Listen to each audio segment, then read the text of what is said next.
we're a dog tied to a cart. So the cart is moving, and you can either like lay down and be dragged, or you can sort of run alongside, like it's your call.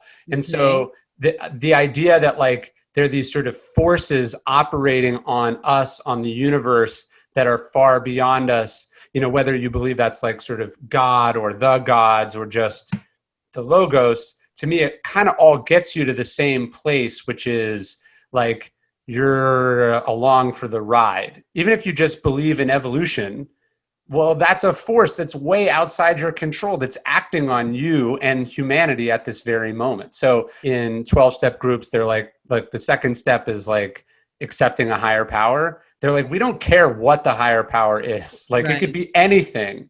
Just the point is like, you have to accept that it's not you. I believe that each and every one of us has the power within ourselves to create the life that we really want. And I want to help give you the tools to make that happen. I'm Danica Patrick, and I'm pretty intense. Today on the show is Ryan Holiday. He is a writer. He has over 8 books. His most recent one just came out called Lives of the Stoics. He is a philosopher, and I just have such a curiosity for all things about life. And to me, when you, as I say, philosophize, which he did tell me is a real word, you're basically contemplating, you're asking why, and you're asking how. And so that's what we did in this episode. We talked about life, death, what makes you happy, why people are the way they are, mommy and daddy issues. I hope this episode leaves you with a greater curiosity for philosophy and what it can add to your life. I miss traveling. I know. I was just thinking about like how long it's been since I've been inside an airport.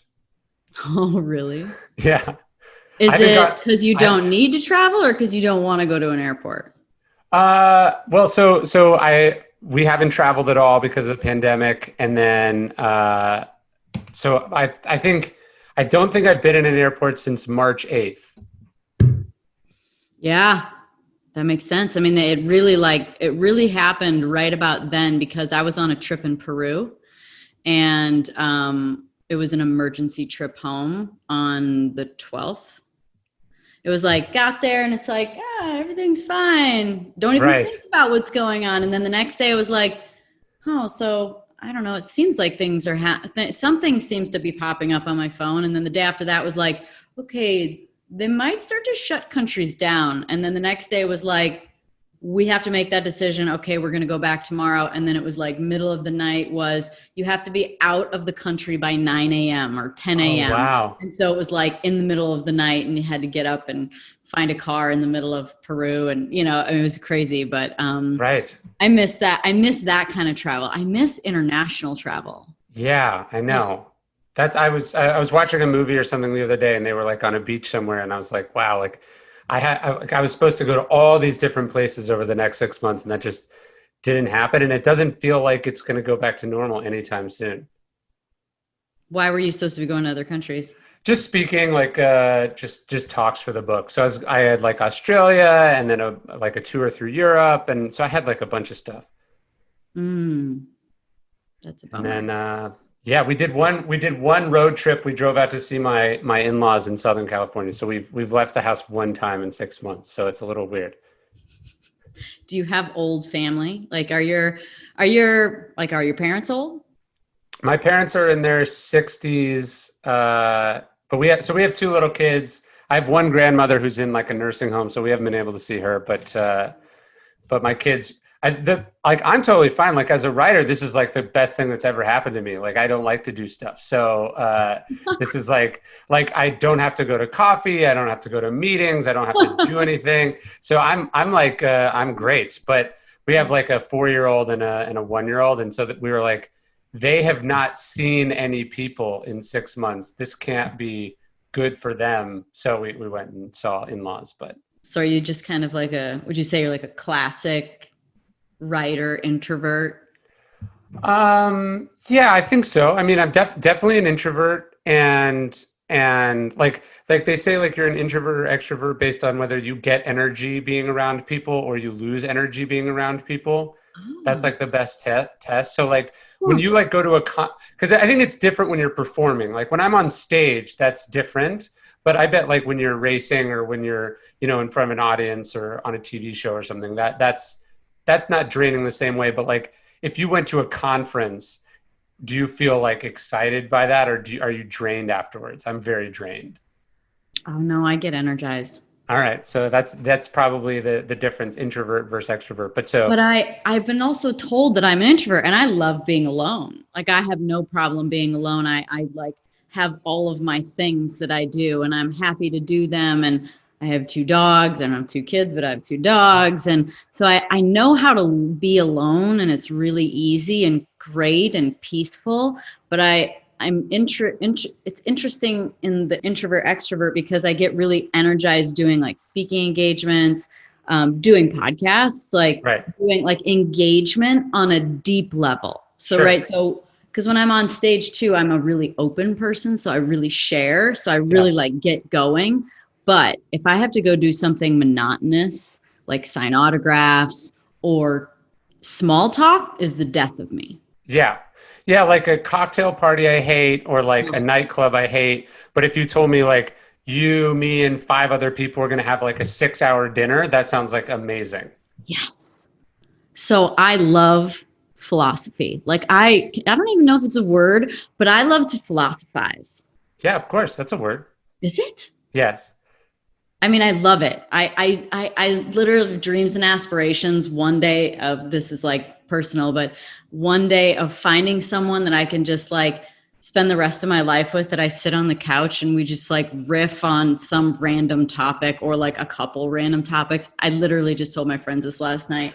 Like that to me is so cool because I'm so bored by the monotonous, and the depth and like spiraling off into all different possibilities of like how things could go is so interesting to me. And so I heard you describe yourself as intense, and I wrote a book called Pretty Intense. My podcast is called Pretty Intense. I am like, if people wonder, if, like people meet me and they're like, wow, she seems kind of intense. It's because I am. Yeah. When did you know that about yourself? It's weird. I don't know. I do remember like several years ago, it was sort of it sort of hit me in 2 ways. So one, someone had told me that they were talking about me with someone else, and that they were talking about how intense I was. It didn't really occur to me that other people were talking about me when I wasn't around. Like for whatever reason, that struck me as weird. And then it was like, oh, also what they think is that I'm intense. But it makes sense because I tend to be very committed to stuff, very sort of unswerving about it. And then it's not that I'm like sort of blunt in like a cruel way, but I do tend to sort of say exactly what I think. And if I think something's a bad idea, I'm going to say it's a bad idea. If I think it's a good idea, I'm going to say it's a good idea. I don't like sort of dancing around stuff if that's not necessary. And so I think, we live in a world where most people are kind of apathetic. Most people just sort of go along with things. Most people don't actually like what they do. And so they just sort of do it for money, or they do it because they're good at it or whatever. And so I think when you find someone who knows what they want, is good at it, and believes in it, that can come off as very, very strong. Is it, you were talking about like dancing around things, and I relate to this. So is it because the truth just seems so obvious to you? Definitely. And I think because I tend to have thought about the things that I have opinions about. I think a lot of people are just sort of winging it. So like when I care about something, I actually do. I think one of the things that makes you a writer is you're not good necessarily like in an off the cuff conversation about a thing. You really want to go like figure it out. You're like, I had this sort of vision of myself as a kid, like trying to convince my parents of something or talk to them about something, and then like not getting it. So me like saying to myself, well, I'm going to go to my room and figure this out, and then you'll see. Do you know what I mean? Like a sort of like, all, you're not understanding me. I'm not I'm not quite clear on what it is that I think or want to say here. So I'm going to go like get it perfect off by myself, you know, like, because that's what writing is like, you have a thought, but it's like, what is the perfect way to express that thought in a way that it's very hard to argue against? And so that's kind of the writing, that's the writer's mind. I know you. I know you very, let me ask this question as part of more I mean, I know you're smart, and so this is part of it, but are you very hard to sway once you've made your decision?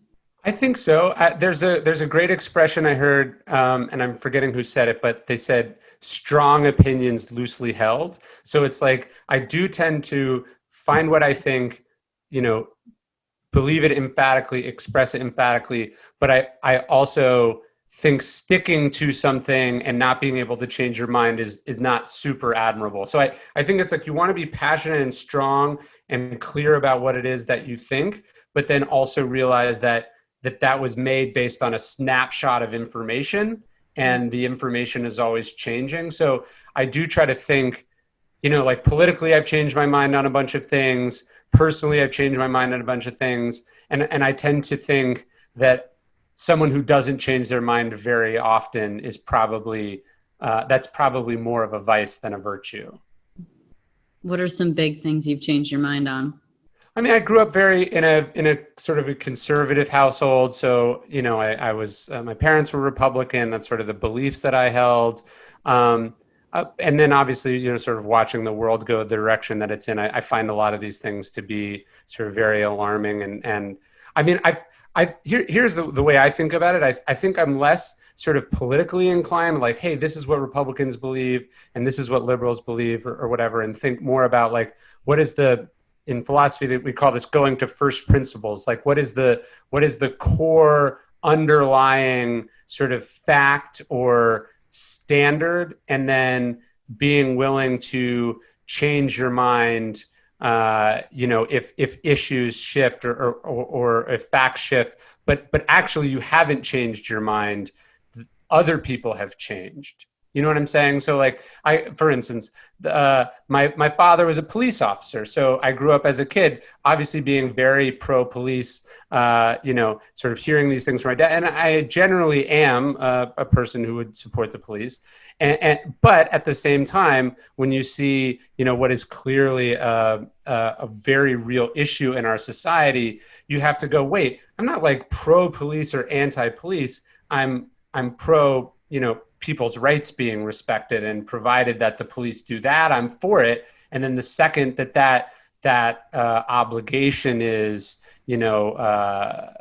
violated, then I switch. Does that make sense? Yeah. I mean, as in my mind, I'm thinking to myself, there's almost no set then, right? When you're open, it's like you're permeable in every way. And, you know, it's kind of, so what then guides your new belief system, right? If you don't hold steadfast and true to anything forever, then where is what are the pillars of you? Like what guides your belief system?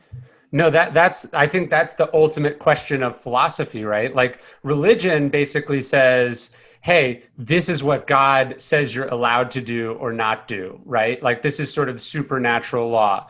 And so, you know, if you don't believe that, or you do believe that, it doesn't really matter. You could still see that what philosophy is essentially an attempt to answer some of those same questions, but not from a supernatural point of view. It's to sort of logically get down to what's sort of right and wrong and what you should do or shouldn't do. So it happens to be nice. Stoicism, which is a philosophy I think about and write about, the four virtues of Stoicism are actually the same as what in Christianity we call the cardinal virtues. So for the Stoics, the four virtues are courage, moderation or self-discipline, and then justice and wisdom. So again, to go back to this police thing, which I realize is probably so incendiary that people who don't agree aren't even listening. But like, if you go, oh, the core thing here is justice, what is right, what is fair, what is like sort of each human being's, inalienable right, and what's our responsibility in that sense, let's say the police brutality issue becomes much clearer, because you're not going, oh, I come from a police family. Oh, my identity is tied up in me being a Republican, and Republicans believe this on the issue. You're just looking at the facts and you're going, hey, I find this to be repugnant and evil, and I'm making no judgments about, the system as a whole, but it is very clear to me that, X, Y, and Z needs to be done to prevent things like this from happening. So I think if we say sort of virtue those virtues are what's guiding you, then, like, think about courage, right? Courage is a pretty clear concept. And I was writing about this morning. So there's this dialogue between Socrates and this man, and Socrates is saying, I'm getting way nerdy for you, but you said you like philosophy. I like it. I'm super. So Socrates says, what is courage? And he says, endurance of the answer is endurance of the soul. And so you're like, okay, that makes sense.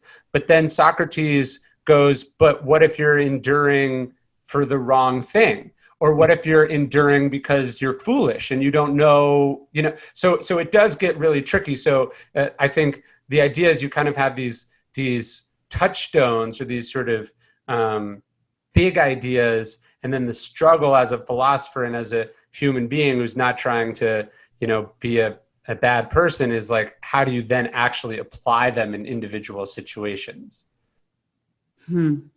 How do you? A lot of reflection, a lot of thinking, a lot of soul searching. But I what's weird is I think intuitively we often know what the right thing is, but then what intervenes is like, well, is this good for me or not? Okay, so is it intuitive? What is intuitive? How does intuitive play into Stoicism? Like, how does it, because it's really like, it's sort of energetic, right? And does that even play into the early Stoics? And what I love about Western philosophy is just, even though thousands of years have passed and all these things have changed, like, they were still regular people. And so, like, the analogy they use all the time is like wrestling and boxing and javelin throwing and archery. And it's like, sort of at the outset, there is a lot of kind of explicit training, and you're like, okay, in this situation you do this, and in that situation you do that. There's a lot of rules. But as you get better and better at it, as the training sort of comes into muscle memory, and I'm sure you experience this, it sort of gets into a deeper level of consciousness where you kind of just know, like, you know what I mean? Like, you're not, if somebody could have asked you in the middle of your race, what are you doing right here? What are you thinking about? I imagine a lot of the times the answer is sort of like nothing. Like, you've gotten to a place where you are completely sort of still and locked in, and you are operating on almost a different plane of consciousness. I actually have said that exact thing. So here's my example about being in a different state of consciousness. I truly believe this happens probably to almost all athletes. And maybe you could speak on that, because I know you speak to athletes and you go speak for, to football teams, and I'm not sure what else. I've only heard football, but anyway, you speak to teams. And so here's my example. I was racing at Martinsville a couple of years ago when I was still racing, and I was sick. And so I took some Dayquil first thing in the morning, and then I had breakfast. And by the time I walked out the door of the bus, I was like, whoa, I feel drunk. Like, I was like, oh shit. Like, I've got to go drive Martinsville, which is this tiny little half-mile track, like slowing up, speeding down, circle, circle, circle. Like, you can get out and feel dizzy almost from this track. And so I go practice. I'm like top 10, no problem. Feels super easy. I don't even notice it in the car. I get out, and it's like I feel like my awareness for things comes in really like very mundane, simple kind of ways. But I was like, man, I don't think that when we drive, we're actually operating consciously where we operate in our waking everyday life. No, you can't. You can't be. So I was looking at this analysis of baseball, and they were saying that basically as the ball is leaving the pitcher's hand, the batter has to be swinging. So like so you have about 400 milliseconds to decide whether you're going to swing at a pitch or not. And so the idea that the batter is sitting there thinking about any of this is preposterous. It has to be operating at a much deeper level, because by the time you could consciously go, okay, he's throwing a curveball, and statistically, here's what I do when, like, you can't possibly be thinking at that level, because, you have less than that amount of time to do it. And so, we think when we look at the athlete standing there at the plate, we're going, oh, he or she is great because, look at their muscles, or look at their form, or they have this quick twitch fiber, or this or that. We're actually, all those things matter to a certain degree, but the strength and the muscles are only relevant after the ball has connected with the bat. And so, you see these big, like, honking guys up there, and actually it's whatever allowed him to make a snap decision in 400 milliseconds that is the competitive advantage. And so we often sort of miss what's actually happening there. So what is that then? I mean, I think it's, well, I think it's muscle memory, and the brain being a muscle, it's patterns, it's experience. So you're operating at this level of knowing things that you don't even actually explicitly know. But your question really, like, sort of goes to this core idea that, again, Plato and others were thinking about thousands of years ago, which is like, maybe there's some sort of mystical spiritual element to it too. Like here's the question. So, like, I'm sitting down to write, where are these words coming from? Right? Like how it just comes from somewhere. Like, what the weird part for me is, like, so I wrote this morning, and then this afternoon I'll either run, swim, or bike. And inevitably at some point in that, I'll be thinking about whatever, and sentences will just come into my mind. And Mm-hmm. so I think, in earlier times we would have said this is like a gift from God, or this is, angels or spirits, right, or something. And I don't totally know where I come down on that. I just know that it's not operating on a conscious level. And so there's kind of a mystery to that. I mean, but one of Plato's sort of paradoxes is like, how does scientific discovery work? Like, how do you know you're discovering something if it's never been found before? Like, how do you know that you found it? And so he's sort of saying, like, well, maybe it's because you knew it all along. You just didn't know that you knew it. It's a total mind fuck. Do you believe in reincarnation? I don't necessarily believe in reincarnation, but I do kind of believe in this sort of passing of torches from, like, generation to generation. So like, and I was just writing about this too, like, people will go like, oh, this is a pandemic, it's so awful, we can't survive.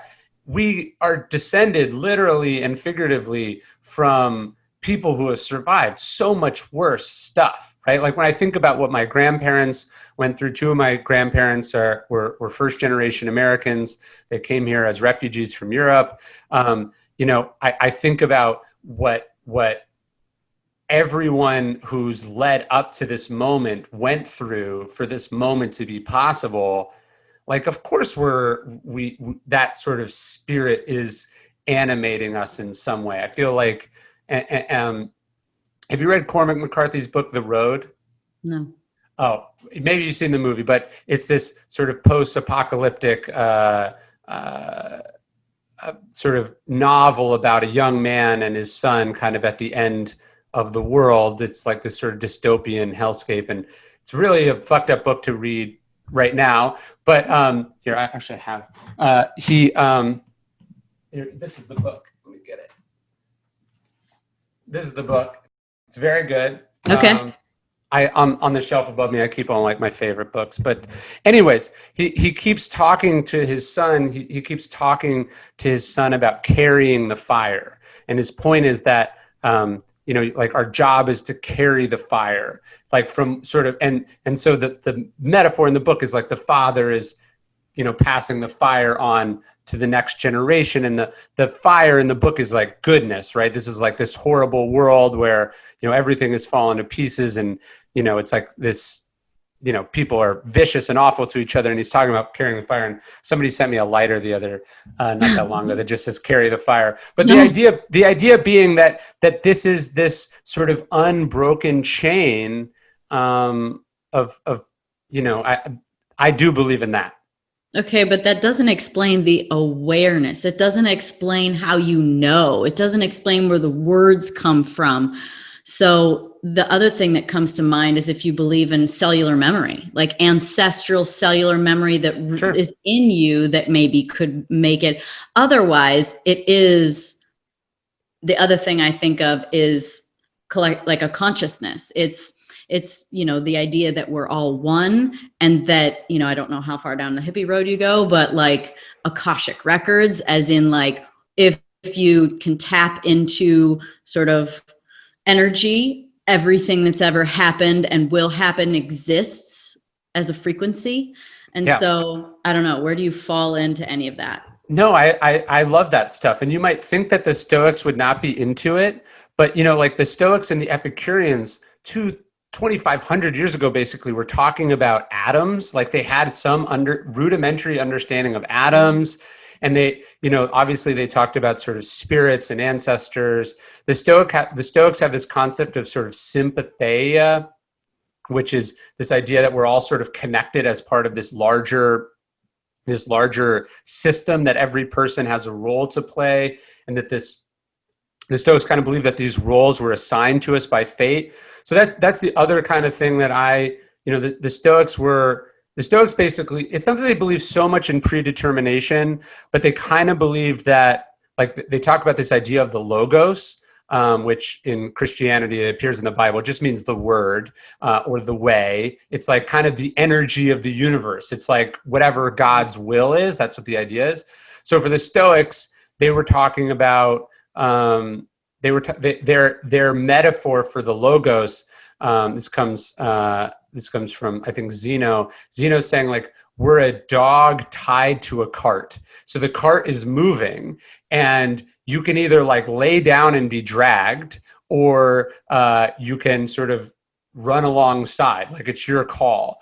And so the idea that like there are these sort of forces operating on us, on the universe, that are far beyond us, whether you believe that's like sort of God or the gods or just the logos, to me, it kind of all gets you to the same place, which is like you're along for the ride. And so I kind of see that energy creeping into all things.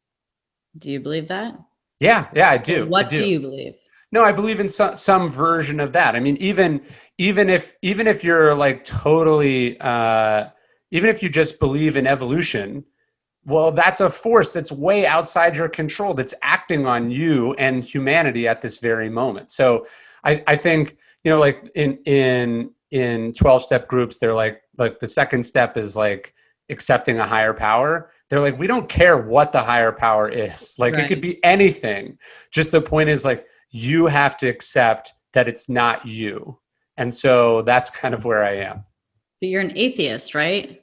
I'm not like an atheist. I think when I was growing up, I was an atheist. Well, when I was growing up, I was Catholic. And then I like a lot of, I would say Catholic. This is probably, no, well, I would say this is like a lot of guys who think they're smart. You end up like reading Richard Dawkins or Sam Harris, and then you end up, like around college, you kind of become an atheist because it seems so much smarter and, better than everyone else. So I kind of went through a phase there. And I would say as I've gotten older, I've come more towards a place of agnosticism, which is not that it's and it's not that I don't think there is or isn't a God. It's that I don't know, like I just don't know. And I think there's much more humility in that position than the assertion that That kind of goes back to that whole, like, what are your core beliefs that you hold steadfast to?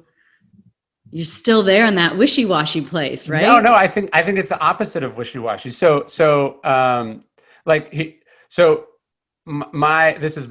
is my sort of take. So I think Christianity is basically, again, saying like, do this, don't do that. Here's the word of God, accept it or don't accept it. And then, the reward is heaven and the punishment is hell.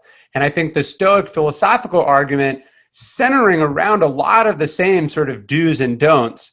But the argument is, if you don't do these, if you do these things or you don't do the right things, you will live in hell. So I don't believe in necessarily an afterlife, although I don't know. I'm not like, hey, the reason I'm trying to be a good person, the reason I don't cheat on my wife, or the reason I don't murder people is not because I am worried about going to hell. I'm worried about the reality I would inhabit, the person I would be if I did those things. So I have a very strong sense of like what I will do and won't do.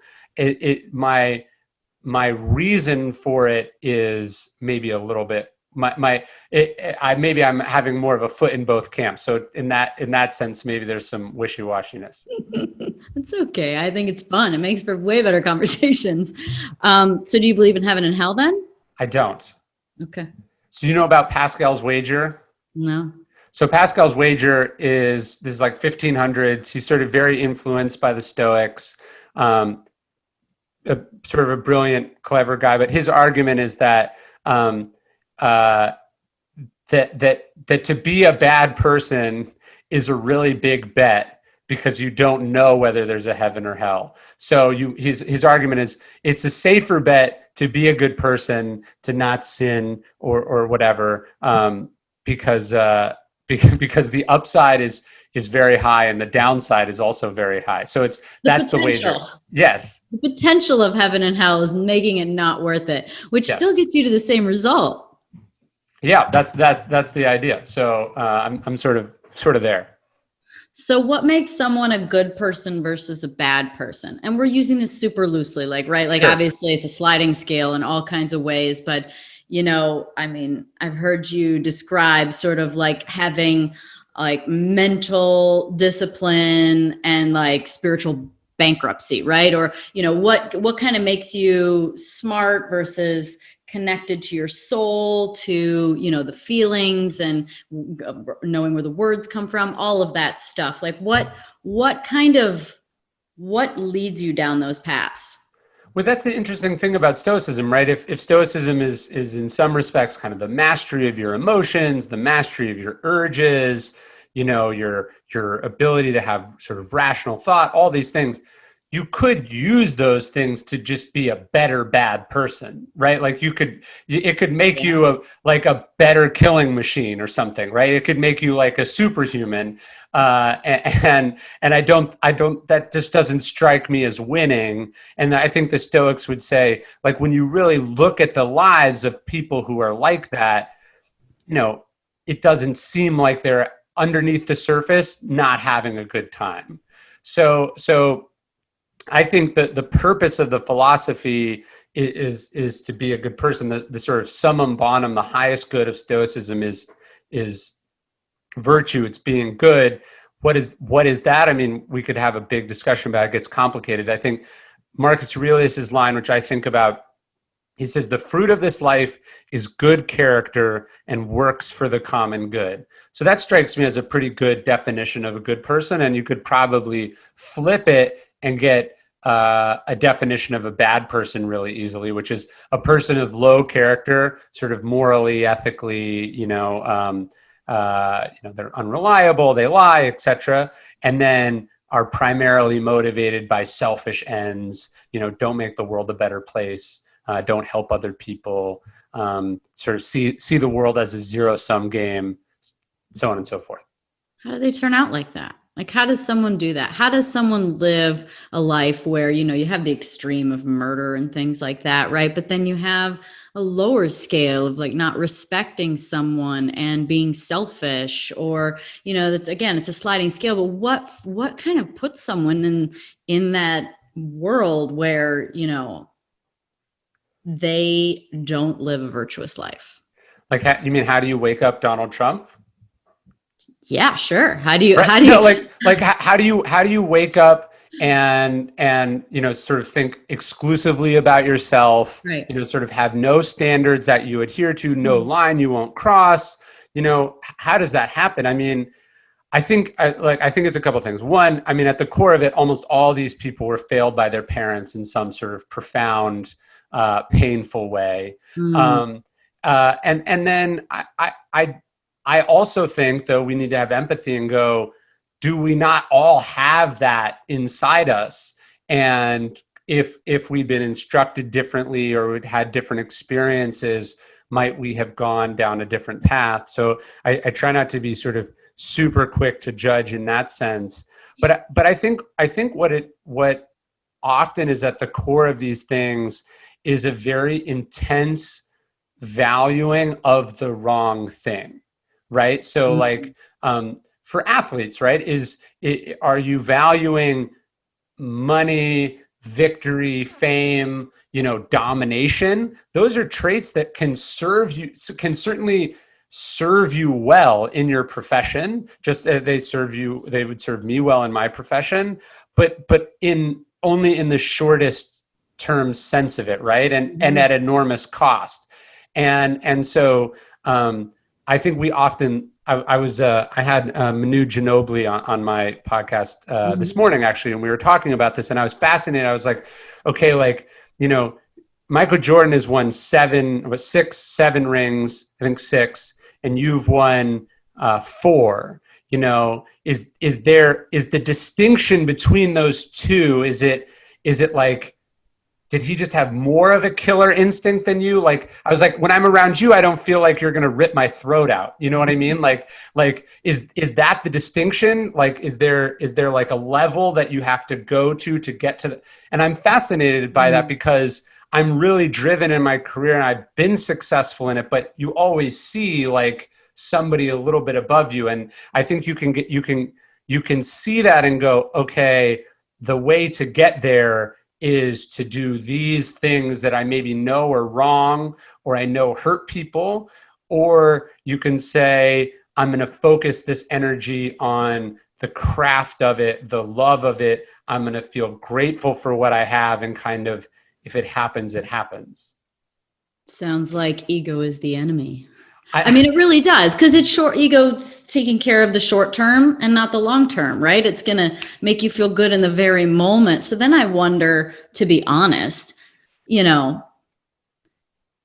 when you're doing wrong, or when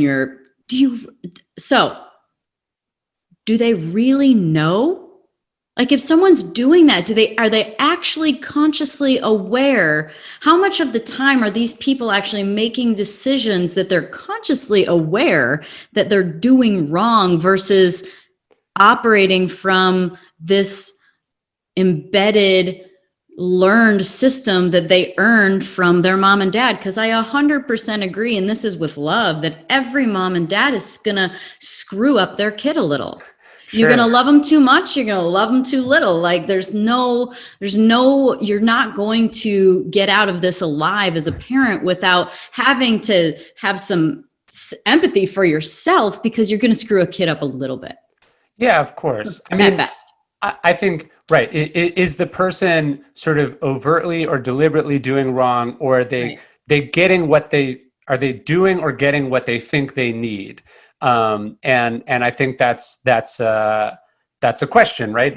Is Trump lying, or is Trump just sort of intuitively, emotionally, almost incapable of telling the truth about things? And this isn't even a political discussion. We're just saying, like, hey, when he's saying this was the biggest inauguration crowd in history, is that a lie, or is that just coming from a place of such profound insecurity and sort of a need to always be better than everyone else, that it's almost stronger than the truth.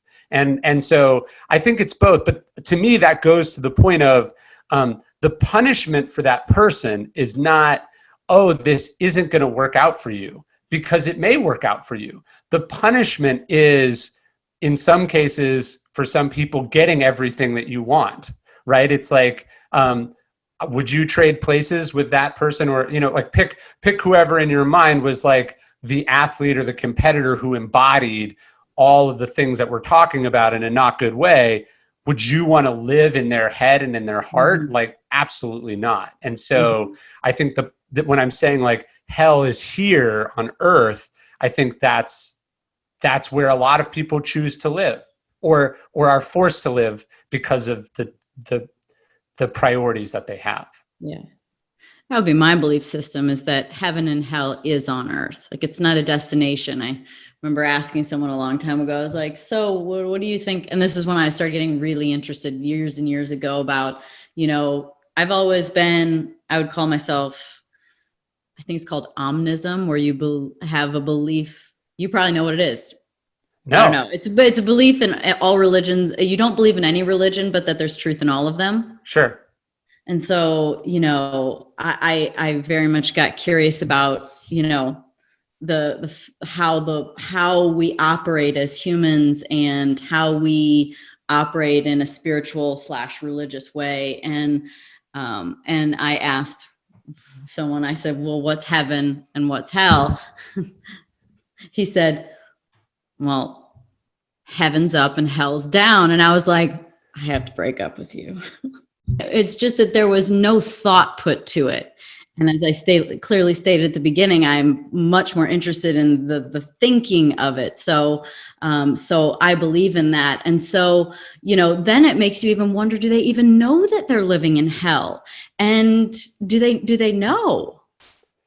Yeah. And if they don't, then are they? Right. Yes. Like, is the curse in all of this self-awareness, and that sometimes people are protected by their own either ignorance or self-absorption. And in a sense, I really think that's what ego is. Ego is this kind of, and we're not talking about the sort of Freudian or psychological ego, but the kind of colloquial ego. Ego is really like they say this in AA, that's sort of a conscious separation from, that it's like a bubble or a shield. And so to the outside world, it often looks like confidence, but it's actually coming from a much more vulnerable place. And that it is preventing you from experiencing and feeling, because if it were to go away, you would feel really awful. And so I think, it's this kind of what we're going to go away. If the ego were to go away, or if the ego were to go away and the self-awareness were to creep in instead. It's kind of like and when people go like, oh, but look at all these successful people who were egomaniacs or had big egos, I sort of go, sure, I'll give you a big list of, great musicians who were also drug addicts. Like that wasn't why they were a drug addict, or sorry, the drugs weren't why they were great at music. Yeah.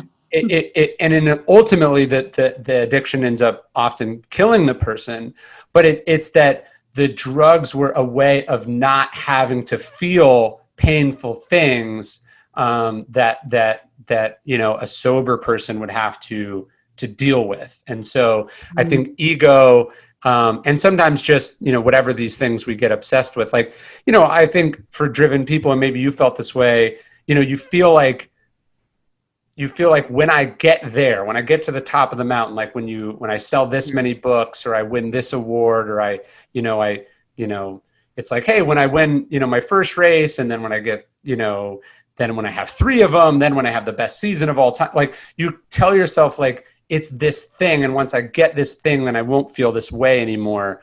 And that's just, you can see why from an evolutionary standpoint, that's a very productive delusion, but it's, it doesn't make anyone happy in the end. Yeah, I've suffered from a little destination syndrome for sure, in different ways, both Professionally and personally, probably especially personally. To be honest, I'm a lot more disconnected from the outcome with professional than I am with personal, which is probably why that one's been successful and the other one hasn't been as successful. You mean like when I meet the right person or that kind of thing? Yeah. They're going to take care of everything's going to be great. And, we'll support each other. And, yet I, resided in a little codependency then. And so, so is feeling criteria to not be in your ego then? Feeling emotions, feeling pain, feeling deep things, feeling sadness, is feeling part of the barometer? I haven't thought about that. Yeah, sure. I think ego is almost inherently an unfeeling place, or it's just complete self-absorption at the expense of all other feelings, particularly and most commonly, the feeling of empathy, giving a shit about other people. Well, they say that like narcissists lack empathy. Like that's one of sort of like the core qualities about a narcissist is that they just can't feel.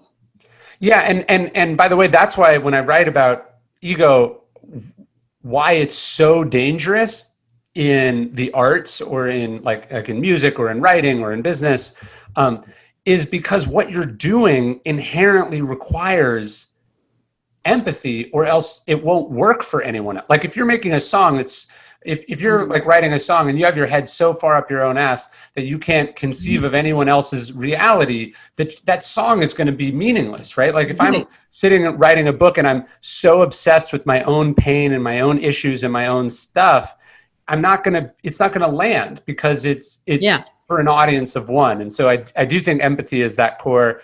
I was rereading Meditations, and you read things many, many times, and sometimes you miss something that was right there the whole time. Let me see if I can find it. I might find the whole passage. So Marcus Aurelius begins Meditations like really incredibly with like a list of all the things that he learned from other people, which I love like so much. Like that's such an incredible thing for the most powerful man in the world to do. Where's Sextus? By the way, here's this whole section is on the gods. He's thinking what he learned from the gods. Where is Sextus? He says, not to display anger or other emotions, to be free of passion, yet full of love. And that quote just hit me really hard a couple weeks ago, and I've been thinking about it a lot since. So like we think of Stoicism as the absence of emotion, and that it means you're not angry, you're not sad, you don't grieve, you don't lust, you don't care. And I think that's totally wrong. I think he's saying you're stripping out the other emotions and you're replacing it with what we were just talking about, which is empathy and compassion and care for other people. How is that different? Well, so stripping away, so isn't that part of feeling like empathy and all that stuff? Like, what are you stripping away to get that? You're stripping away the other emotions that are not that. So you're stripping away anger, and you're stripping away fear, and you're stripping away envy, and you're stripping away more reactions obsession. Then. So you're stripping away the reactionary feelings as opposed to. I think what I'm saying is we tend to think of Stoicism as being unfeeling, and I think that he's saying that it's not being unfeeling. It's about feeling the right and the most important thing, which is he's saying sort of being full of love. And so and your point about all religions being the same, I do think at the core it is about that idea of love. How do we get there? I mean, if I knew that, I don't know what I'd be doing, but I think this is a lot of work. I mean, what I think is so incredible about Meditations, for instance, which is sort of the book that I've spend most of my time thinking about and writing about, is here you have, I mean, he's writing this well into his reign as the most powerful man in the world. And so he's spending his time, like he's carving out space in the morning, or maybe he's carving out space before bed, or he's, setting aside a few minutes despite all the things that are, all the demands on his time. And he's using that to just like sit and think and reflect and write in a journal. There's so Sextus, the philosopher that Marcus is talking about, there's this great anecdote about Marcus where, he's well into his reign as emperor, and he'd just come back to Rome from, time on the frontier, and he's leaving his palace, and one of his friends sees him and he says, where are you going? And he says, I'm going to see Sextus the philosopher to learn what I do not yet know. And so the idea that even in old age, he was focused on learning, on getting better, to me is the idea, like wisdom isn't this thing that you just get, like you get wisdom like a college degree, but that philosophy is this kind of lifelong practice and pursuit that we have to be continually engaged in, just in the way that nobody thinks like, oh, I went to church once, I am a Christian. It's like, no, it's a ritual and it's a routine and it's a practice, and it's a process of the things really sinking into your heart and your soul. What makes someone interested in philosophy versus not? Well, I would say the vast majority of people. Maybe that's the right word. Not sure. Interested, but open, right? Because I think that's a different thing, because philosophy to me is the ability to change your mind, right? There's almost like we've been talking about that a lot, but philosophy is the ability to listen and speak and vet through things. And, what makes someone open to philosophy versus totally against it? Well, I think one of the tragedies of our time is that we have come to present philosophy to people as this kind of abstract theoretical thing. Like I was talking to a person the other day, and he mentioned, he was like, NYU has the best philosophy department in the world. And I was like, I write about philosophy professionally, and I cannot tell you the name of one philosopher at NYU. The point being, philosophy doesn't exist in any form that's remotely accessible or usable to real people. And that's, to me, a tremendous shame and a perversion of what philosophy was for thousands of years. Like Seneca, he says, do you want to know what philosophy offers the world? And he says, philosophy offers counsel. And philosophy is like a helping hand. It's a shoulder to lean on. It's advice. And again, it's this grand tradition of people struggling with these questions over and over again, and making the tiny bit of progress. So I think what I try to do in my writing is present philosophy as something that people could be open to. So like with The Obstacle is the Way, which is my first book about Stoicism, basically my thinking was, nobody wakes up and says, I need more philosophy. They tend to wake up and say, I have these problems that I need help solving. And right. So I try to present philosophy as a solution to our problems. And Marcus Aurelius talks about this in meditation. He says, make sure that you see philosophy as a balm, as a soothing ointment. And so I think if people understood that that's what you could get out of it, I think everyone would be reading it, just in the way that it took generations for people to realize, like, oh, therapy is something, you don't have to be like mentally ill to benefit from therapy. And I think you don't have to be a genius to benefit from philosophy. It's designed to help you with what you're going through. I feel like philosophy almost has like an inherent balance to it. Would you agree? Yeah. Yes. And look, that again, we were talking about the four virtues. So it's courage, but moderation is one of them. And so that idea of balance, and like Aristotle says, the hardest thing in the world is to find like the right amount at the right time, in the right that it's easy to kind of know, what you should do, but or what the solution is, but the amount of ingredients or the right application at the right time in the right way, that's the really, really tricky part. It's like, I feel like I'm thinking about going back to parents, right? Like that exact perfect amount at exact right time. And, you've got discipline, and then you've got, commending your child, and, all kinds of things that have to be in perfect balance all the time. And so, another thing that I was thinking about was, you're talking about meditation, we're talking about balance. So, and then there's all these different disciplines of courage and all of the four, what do you call them? The four virtues. Four virtues. So is stillness like the balance of all disciplines? I think so. I would maybe argue that stillness is the place you get to when you put in the work.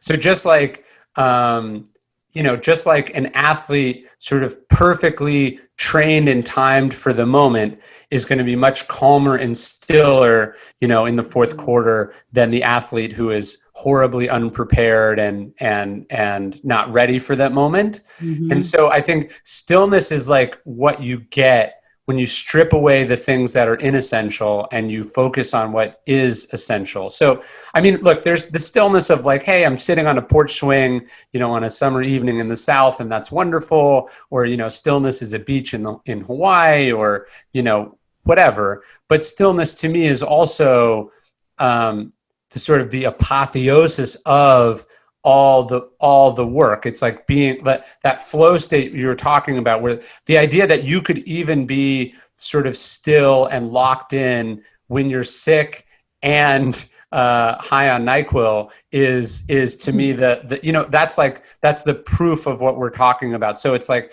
it's almost how in those high pressure moments, that's when things seem to be the calmest and the clearest. That to me is also a form of that stillness. I agree. But doesn't it take stillness?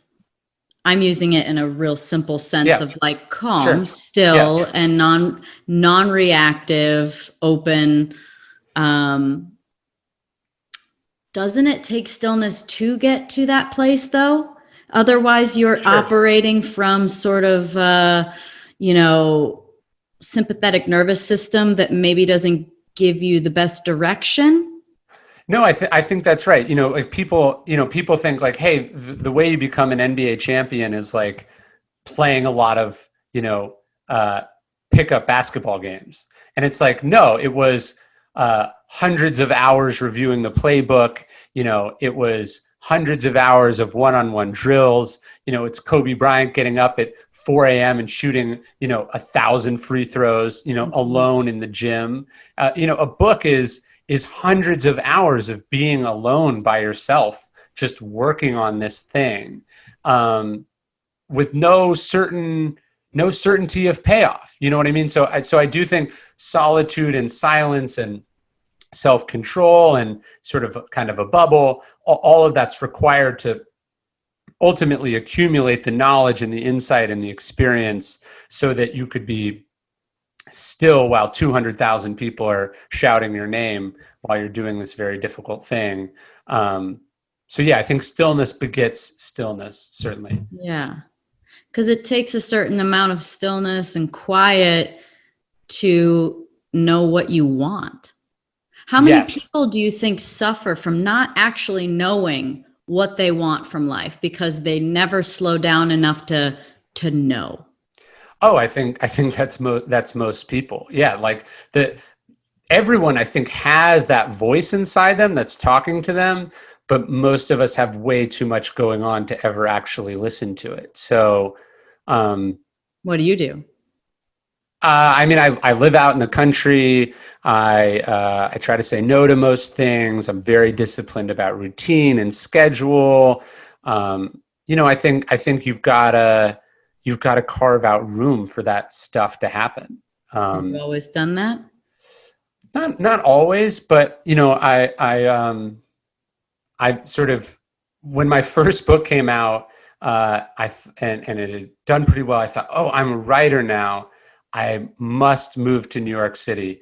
And so I moved to New York City. And in some respects, it was great for my career and it was exciting and fun.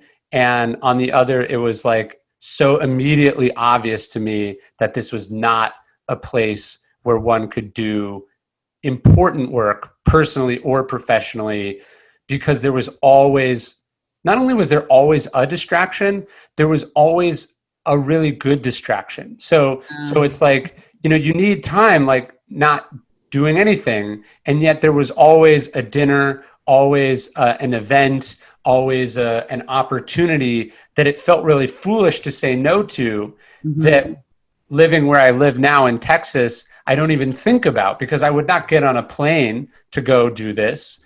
And so I think, yeah, you have to be, saying no is really, really difficult. I have this, someone gave me this. Do you know who Jonathan Fader is? He's a sports psychologist. He used to work for the Mets. He works with a lot of writers too. He gave me this thing. And so that's Oliver Sacks, the psychologist. And anyways, it's a picture of Sacks in his office and you can see behind him. So it'd be like it was right here. And it's just a giant picture, a giant sign, and it says capital N-O exclamation point. And it's supposed to, so I have it right on my desk, next to my desk. So I have a picture of my youngest son, then I have the no thing, and then I have a picture of my oldest son. So it's sort of right between them. The idea being that you have to say no to all sorts of extraneous, irrelevant things so you can say yes to the things that do matter. And so this idea of being able to choose what's essential or separate the essential from the inessential is really, really important. It's like that takes some stillness, but then when you do it, then you're able to get stillness in the things that matter. What are the things that matter for you the most? Or what has come through now to be the things that matter the most to you? Yeah. So people go like, what are your top priorities? I've kind of realized, like, I think if you're putting them in order, that's probably not the right way to think about it. But like for me, it's like my kids, my marriage, and then my writing. So like my sort of career, and then like the sort of two different parts of my family, which are the same, but also, different. Mm-hmm. And so I like, when I think about like where I want to be in the future, it's not like, hey, I want to have sold this many books, or I want to have accomplished, like, I think a lot of people have very concrete goals, which I think are good as far as crystallizing like what you'll need to do to accomplish it. But I kind of think like, no, I want those things to continue to be the highest priority in my life. And I want them to be more or less unchanged, so I've gotten to a place where I'm much less concrete about my goals.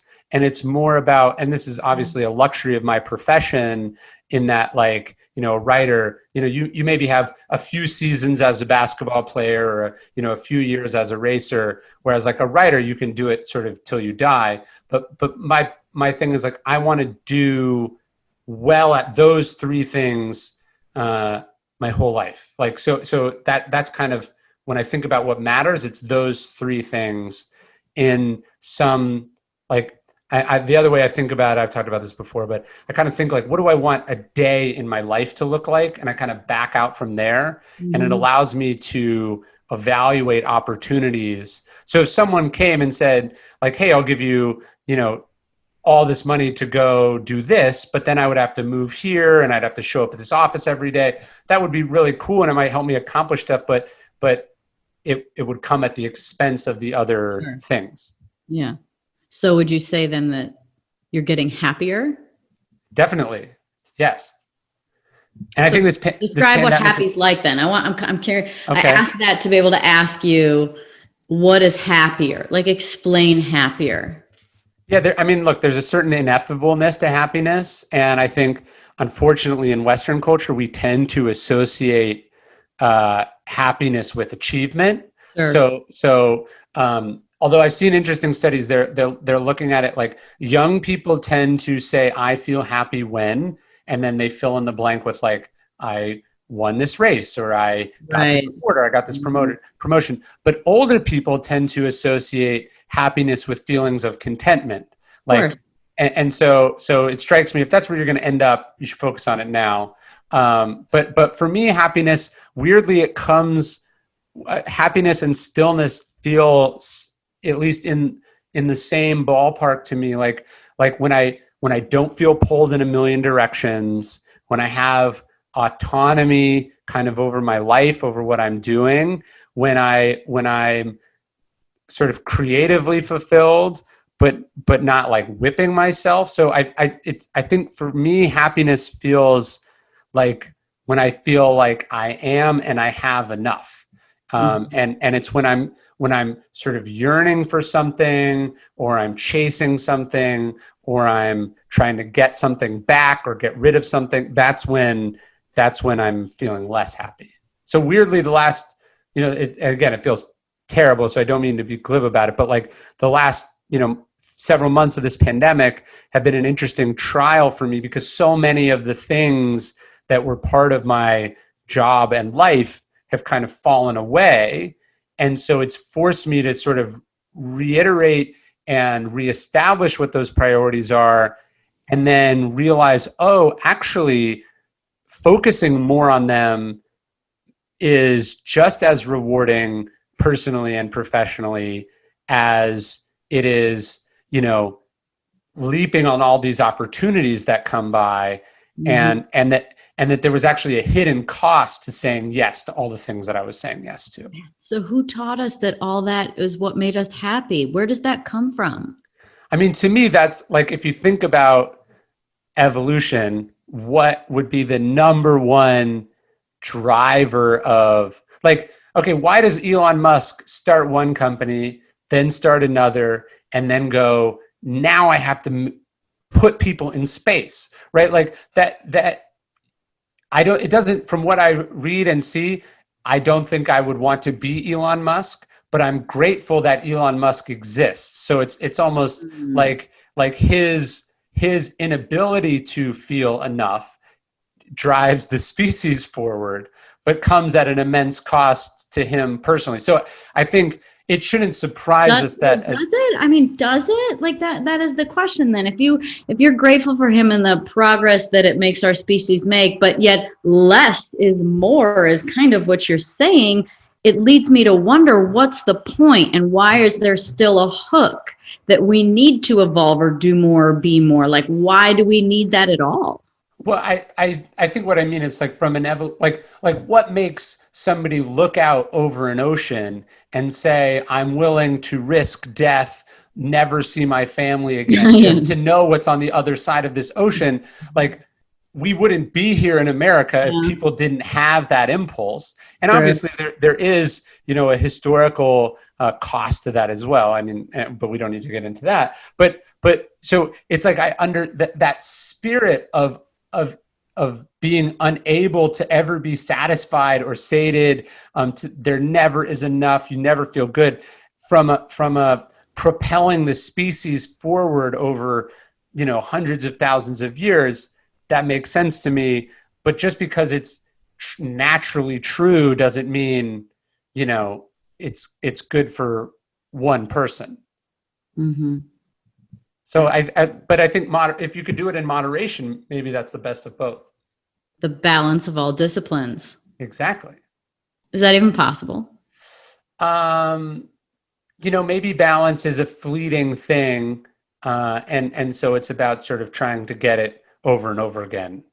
Like, you know what I mean? Like, I think I agree 100%. I believe, let me talk about, like, how do you find balance in your life with family and work and all these things? And I'm like, I don't think balance is a real thing. I don't think it's ever perfect. It's chasing the balance. You're always chasing. You're like, when you're at home with your kids, you're not working. Then you go work, and you go work, and you come home, and then you go play and have fun with your friends, but then you got to come home. And, like, you're always chasing the balance.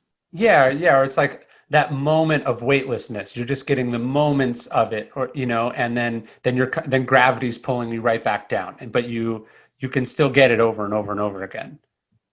So what is the point of all this? Are you asking me what the meaning of life is? Yeah, basically.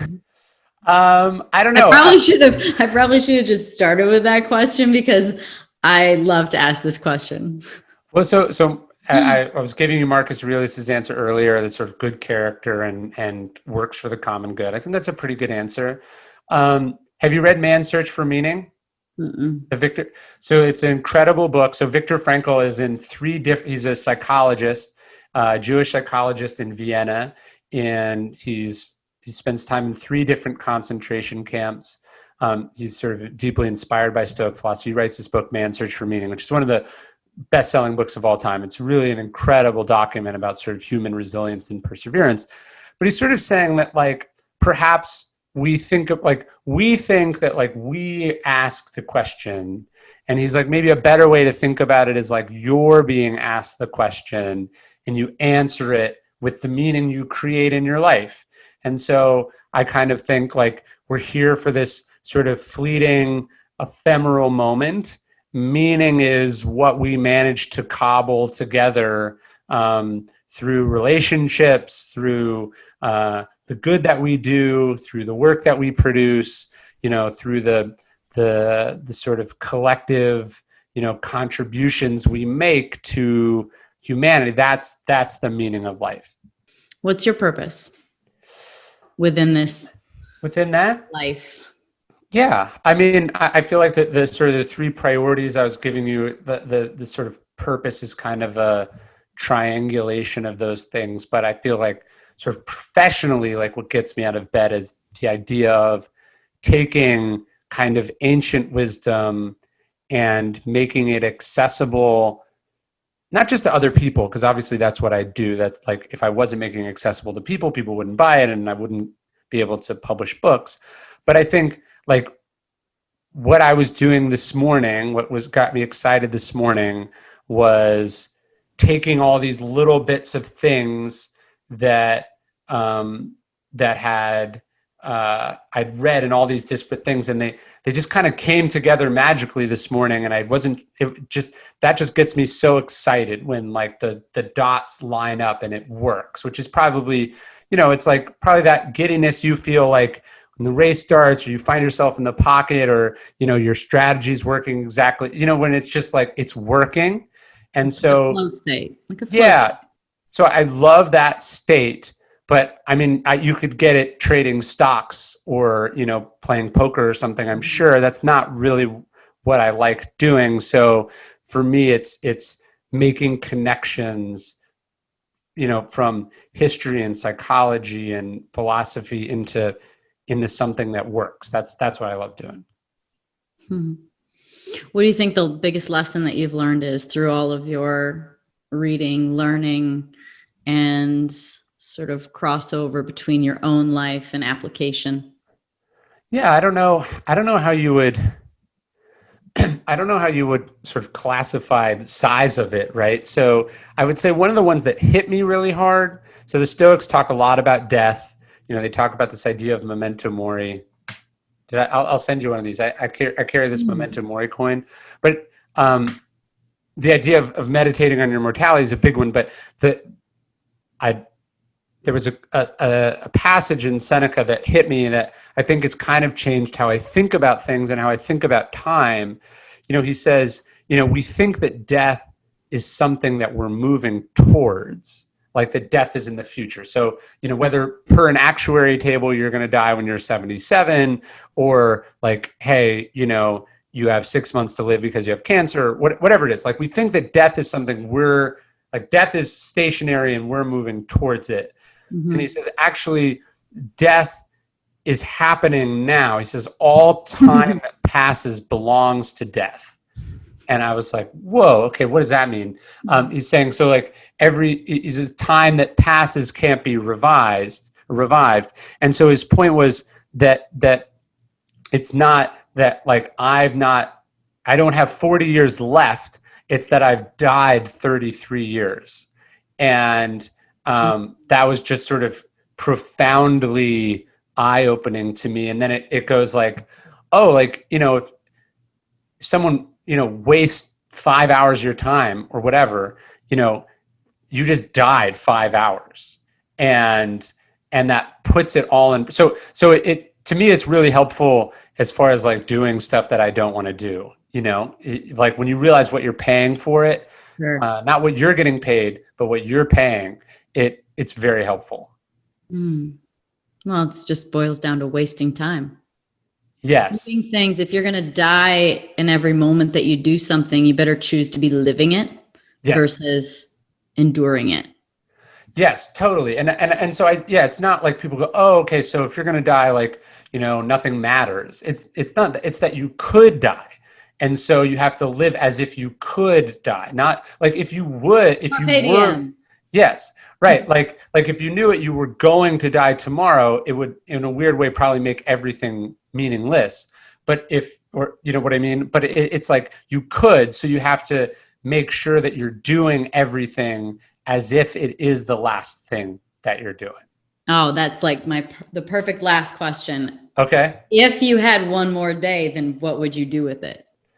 It's weird. I don't know how different, and this probably sounds flip and maybe people don't believe, but I don't think my day would be that different than my ordinary day. Like so I wake up early, I take my kids for a walk. Sometimes my wife comes, sometimes she doesn't. I sit with the journal for a few minutes. Then, sort of depending on what's going on, like if I have to record stuff, like I come to my office. But, so if it was my last day, I probably wouldn't waste time commuting or something. But I write, like I spend a couple hours writing, and then I'm done. And then I just hang out the rest of the day. So, we go in the pool, or we eat, or we play games, or whatever it is. Like, so that's kind of what my day is ordinarily. And so when we're talking about these questions, philosophy is supposed to help. Like Cicero, you asked if philosophize is a word. Cicero's famous quote is that to philosophize is to learn how to die. And so, and then the idea is that if you know how to die, you know how to live. And so I do think if I had 24 hours left, I mean, look, I'd probably check my email a little bit less. There's definitely things I would do differently. But the broad strokes of like what I prioritize would remain essentially unchanged. And so I take some pride in that. You should take a lot. Thank you. Well, I feel like you're living your best life, and that's not something that everyone can say. Yeah, it's definitely a privileged, lucky place to be, and is supported in some, respects by external circumstances. But I'd like to think I could get here with half the income. You know what I mean? Like I'd like to think that it's ideally it should not be dependent on external circumstances, or what good is it? That's the goal. It's not easy, but that's the goal. Yes. Well, thank you for helping us all figure out how to get there. Thanks for having me. This was really cool. Was it too intense? Never. Good. I can probably, no, I know. I didn't sugarcoat, nor did I try and probe. Like, I'm just that curious. I could keep going on and on and on and on because, I totally would love to riff on death, because I feel like I've been reading about that a little bit too. And just how, thank God we die, because if we didn't die, life would be meaningless. Like, death gives life purpose. Otherwise, what's a day? Who cares? Yeah, no, exactly. And most of the people that I know that are really into the sort of radical life extension stuff can't really give you a good answer as to why. Yeah. It's very strange. We should talk about death on my podcast. I'll have you on, and we'll just talk about that.